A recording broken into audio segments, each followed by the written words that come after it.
50 లక్షలు అంత డబ్బు నా వల్ల కాదురా. అది కాదురా. సారీరా రాహుల్. Hello hello.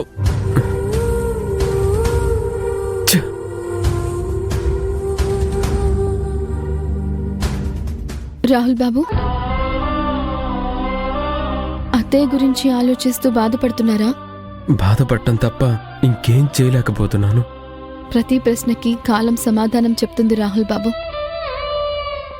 ఈ ప్రశ్నకి కూడా మనకి సమాధానం దొరుకుతుంది. కానీ అప్పటిదాకా మనం ఓపిక పట్టాల్సిన అవసరం ఉంది. మన అవసరం చిన్నదేం కాదు కదా. అది తీరే అవకాశం, తీర్చే అవసరం ఎవరికుంటుంది? అవకాశం కోసం ఎదురు చూస్తూ కూర్చుంటే అవసరాలు తీరవు రాహుల్ బాబు. ఫలితం దక్కేదాకా మన ప్రయత్నం చెయ్యాలే తప్ప అదే పనిగా బాధపడుతూ కూర్చోకూడదు. నువ్వు చెప్పింది నిజమే కావచ్చు కానీ రాహుల్ బాబు, నాకు మీ ఆవేదన అర్థం అవుతోంది. ఇప్పుడు నేను చెప్పేది వినండి.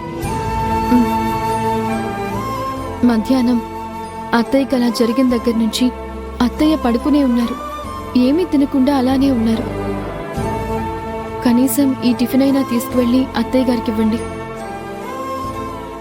వెళ్ళండి రాహుల్ బాబు.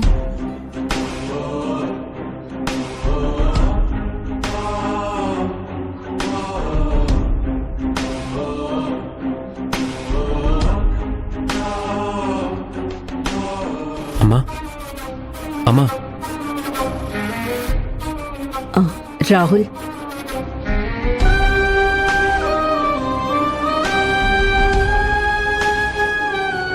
అమ్మా తినకుండా పడుకుంటే ఉదయం అయ్యేసరికి ఇంకా నీరస పడిపోతావు. ఇదిగో కొంచెం టిఫిన్ తిను.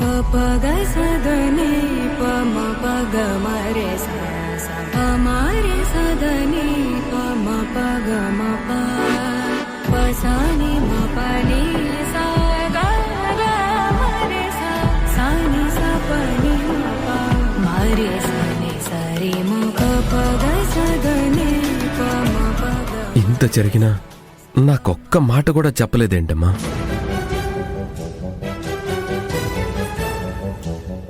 నువ్వు కూడా నా దగ్గర చాలా విషయాలే దాస్తున్నావమ్మా.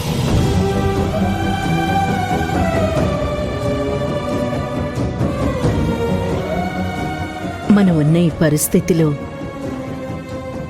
పడుతున్న ఈ అవస్థలతో ఇప్పుడు మీ అందరికీ నా విషయం చెప్పి ఇంకా బాధ పెట్టడం ఇష్టం లేకే నేను చెప్పలేదు నాన్న. కానీ ఎప్పటికైనా తెలియాల్సిందే కదమ్మా. తెలిసాక మాత్రం బాధపడమా?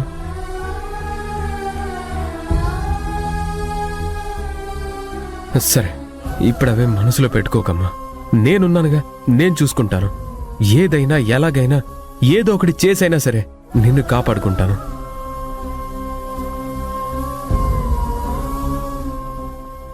నువ్వసలు దీని గురించి బాధపడకు, సరేనా? ఇదిగో ఇంకో కొంచెం తిను. చాలరా. తినమ్మా, తిను.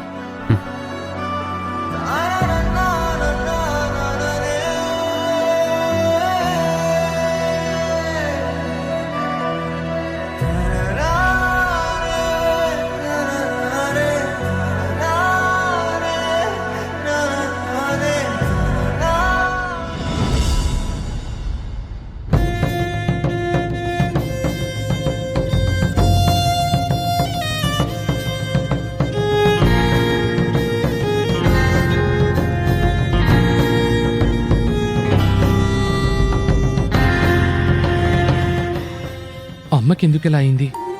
అమ్మ ఆరోగ్యం అంతలా పాడైనా నాకు కానీ ఇంట్లో కానీ ఒక్క మాట కూడా అమ్మ నాన్న చెప్పలేదు. చేతకాని కొడుకులకు చెప్పుకుని ఏం చేస్తామని వాళ్ళు అనుకున్నారా? లేక చెప్పిన మేమేం చెయ్యలేమని నిర్ధారించుకున్నారా? ఏమండి, ఏమండి, ఇక్కడున్నారా? మీరేం చేస్తారో ఎలా చేస్తారో నాకు తెలీదు. నాకు మాత్రం కొత్త శారీ కావాలి.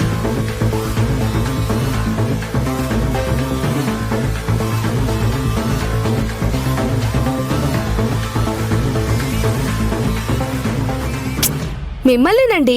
ఏం మాట్లాడరేంటి? ఏంటి నీ గోల? అవును, నాది గోలే. కానీ నా గోల మీకెప్పుడు అర్థమవుతుందిలే. లలిత, నన్ను విసిగించకు. వెళ్ళిక నుంచి. నిన్న ఫంక్షన్ అయిందండి. అత్తయ్యకి మావయ్యకి ఆ అభి బట్టలు తెచ్చింది. మీకు నాకు ఏమైనా తెచ్చిందా? అంటే దాని అర్థం ఏంటి? మీరెలాగో బట్టలు కొనుక్కోలేరు అని మనల్ని హేళన చేసినట్టే కదా. లలిత, నీకేమన్నా పిచ్చి పట్టిందా? అభి మా అమ్మ నాన్నకి బట్టలు తెచ్చిందంటే అభి వాళ్ళ కోడలు కాబట్టి, అంతకు మించి వాళ్ళ పెళ్లి రోజు కాబట్టి. మనం కొనలేకపోయినా అమ్మా నాన్నలకు అభి బట్టలు పెట్టిందని సంతోషించాలి కానీ ఇలా ఎత్తి పొడుస్తూ మాట్లాడతావేంటి?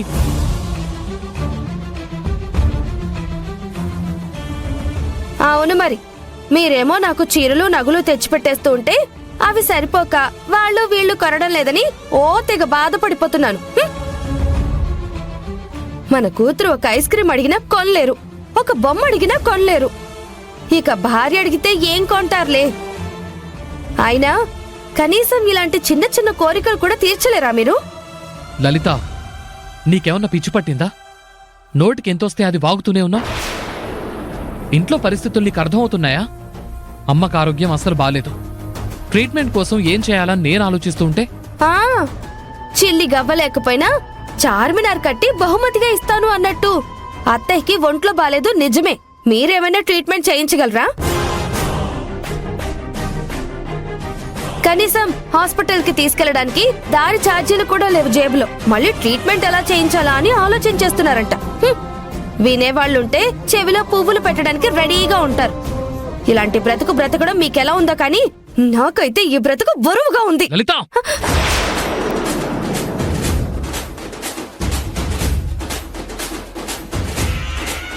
ఛీ! నువ్వు ఈ జన్మలో మారు. నేను నిజంగా నా జీవితంలో ఏదైనా తప్పు చేశానా అంటే అది నిన్ను పెళ్లి చేసుకోవడమే. దానికి ప్రతి క్షణం అనుభవిస్తూనే ఉన్నాను. ఛా!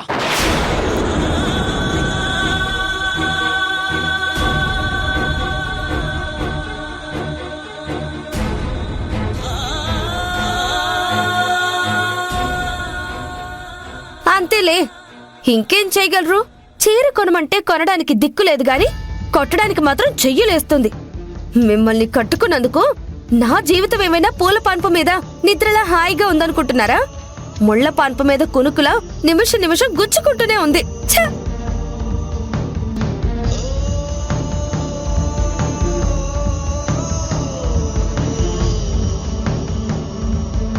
భగవంతుడా, మా జీవితాలు మారే రోజు ఎప్పటికి తీసుకొస్తావయ్యా?